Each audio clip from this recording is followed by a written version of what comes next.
The drawer full of money. Tell me about that. Yo, bro. Yo, I don't know if this ever happened to you, bro. I went to, I think it was the Essex house, bro, the Jeremiah Essex house again, bro. And they tried to set me up, bro. I'm absolutely convinced that they was trying to set me up.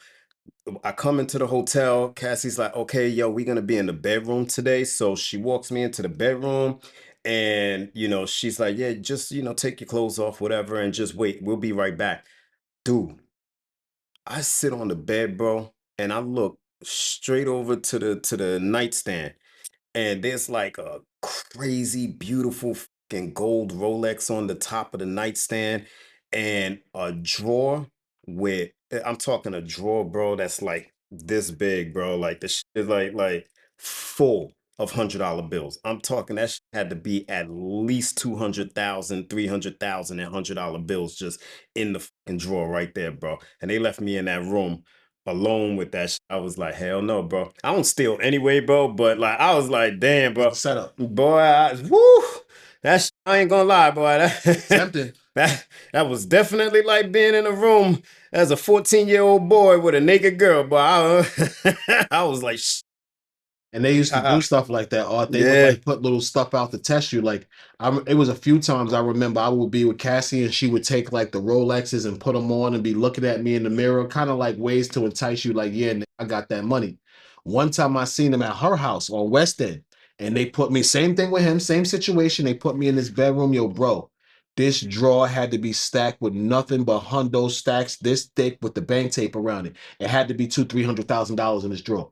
And the same thing, watch on the table, because I believe the watch was put where the money was to draw your attention because the watch is shiny. You're naturally going to be drawn to something that's, oh, that's a watch. Oh, that's a nice watch. And then you see the money. Everybody recognize the color of money. Money's going to draw your attention after the watch. What the? Oh my God, is that a whole drawer full of hundo stack bills? I'm sitting there up. They left me in this room, Art, no lie, maybe 30 minutes. Yeah. 30 minutes in the room. Yeah. And I started reading. I said, yo, this is a trap. Why would you leave me in here this long? Y'all just they want me to steal this money, so they have the reason to violate me. Yeah, they was. I ain't touched that shit, bro. I on some serious shit, though. I definitely they was like, this dude ignorant now. Like they knew I ain't no shit that day because I was so fascinated by that Rolex, bro. I picked that shit up when Diddy was there. I was like, bro, this is the most beautiful watch ever. It's so heavy, solid gold. I was like, this has to be like $100,000, bro. The look that this dude gave me, bro, to this day, so I just be like, damn, son. He was like, nah, nigga, that's only like 20 bands, bro. What you talking about? I was like, damn. I need to not be talking in these situations no more, bro. I was like, I sound ignorant as motherfucker right now, so I was like, no, this way. Crazy. How many times was both of y'all together around Cassie and Diddy? Once for 2 days. Once, but it lasted 2 days. Yeah. I see. So when y'all had that 2-day freak off, that's when you and Diddy almost had a fight. Oh yeah, I think that was like before the end of the first day. Yeah, because it was that night. And he got tight. He was definitely if he hadn't said what he said and Diddy went a couple steps further, I'd have stole him. But once I got aggressive with him, he backed down because I was probably twice the size I am now. I was like, man, I ain't fucking looking at you. But the way I said it, Cassie like teleported to the opposite end of the room. Like, let me get the fuck out the way now. And it was nothing between me and him now. So either you're gonna have to put out or shut up. And he was like, you know what? Nah, let's just keep it cool. And I said, yeah, all right, man, let's keep it cool. You know what I'm saying? So she comes back like, yo, you guys are like, everybody just relax. She's trying to be like, that's what I want to call Cassie. Cassie was the mediator. She was the mediator. She kept the peace and the tranquility of the room. Now, if you're supposed to be a victim and you're afraid, how are you managing our relationships with your man? You trying to keep all of us in the same space where we're calm, we're relaxed, so the sexual energy is still here, the situation is a vibe, but you a victim and you scared? I don't see that. I don't see how somebody that could be scared could be the life of the damn party. And she literally was the life of the party. Cassie was the life of the party. Diddy did not talk. I couldn't tell you what this man sounded like for the first year. He used to go, yeah, and always in the dark corner, like Daniel said, and you would hear the slushing of the baby oil in the Astro guy while he was jerking off. But my point of contact was Cassie. Every bad thing that happened to me, for the most part, other than the drugging, because he drugged me once too, was Cassie. So of course, if I sue her, my lawsuit's going to be based on her because she's the person who I had interactions with. She can claim Diddy made her do it.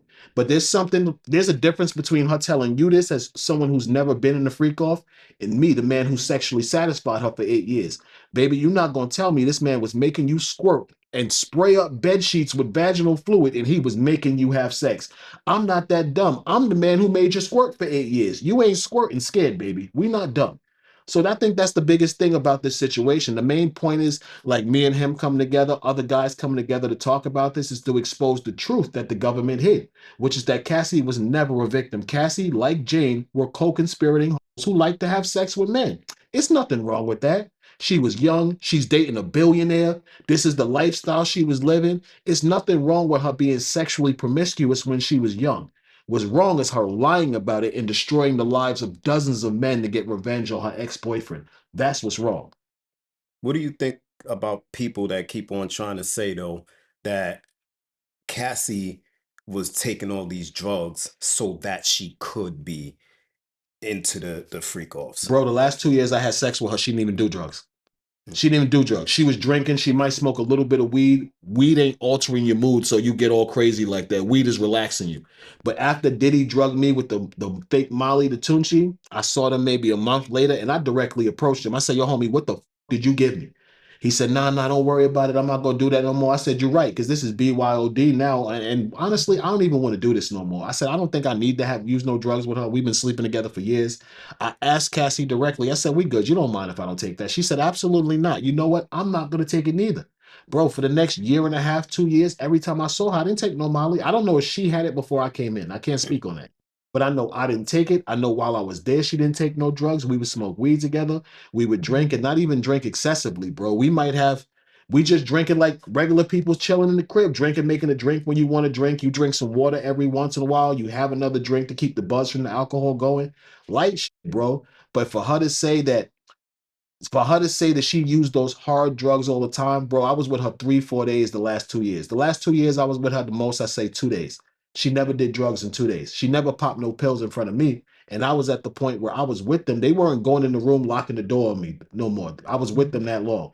They would leave the door open and I could see them in the room. She's not taking no drugs. She's on a computer. Him and her are talking. He's taking phone calls. She's coming out to me. Come on, yo. Make it make sense, baby. Somebody had to see you do the things you claim. He ain't see it. I ain't see it. That typically means you're lying. And I know you told me in the first interview that Diddy he'll try to take your phone. Daniel, will he try to take yours or no? Yo, I thought about you asking me this question. I gotta say, I think that this guy was a bit more wild than me. That's why they was doing that shit to him, bro. Like they seem to just trust me, man. They ain't expect me to do nothing. I didn't do anything. And let's keep it real, man. Like a lot of these situations, man, you know goddamn well they filming you, bro. You know how easy it is for them to set up have somebody set up a little camera situation, a camera in a plant, a camera in this, a camera, and they watching you, bro. I knew that yo, in between these man, I would sit down, I'll order food up and drinks and I'll sit on the couch and just chill. I will listen to music. And every time I wouldn't even scroll through my phone, I'll put a song on loud enough that they could hear I'm listening to music, and I'll leave my phone off to the side on and I will literally be sitting there doing absolutely nothing, like a Buddhist monk for hours, bro. Waiting on them. Just waiting for them to come back. Yep. Is it a time where you try to leave a freak off, but they made you stay? Hell yeah.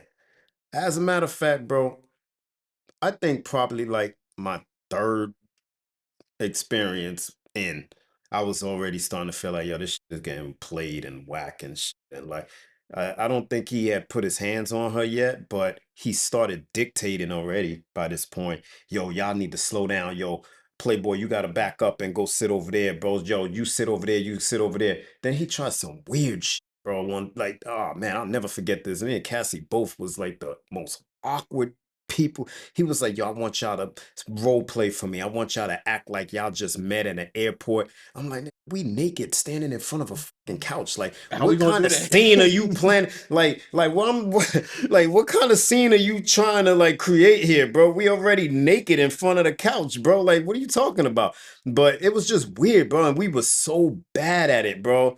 We were so bad at that bro. It just was, it was just awkward, bro. So you always wanted to leave, man. After a while, man, it just got to the point where I was hoping at first that it would transition into something else where maybe he'll be like some of these other couples that'll be like, yo, I'm gonna leave y'all alone one day and let y'all do y'all thing, and we gonna film it, and or I'll be on the phone or something and out of the room, and y'all just do y'all own thing. I was hoping that it would have came to that level, and on some low key hoping that I start working her, bro, to try to steal her from this dude, bro. Like, at one point, man, like she, yo, I'm telling you, she's insanely like beautiful in person, man. Yeah, Like really. back then. I don't know so much what she looks like now in person, but back then, there's levels to this shit, bro. Yeah, And she was she up was there. at the top She level, was bro. up She there. was up there, bro.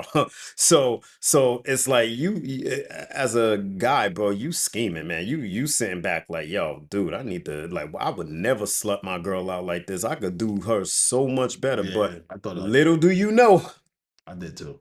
You know, little did you know.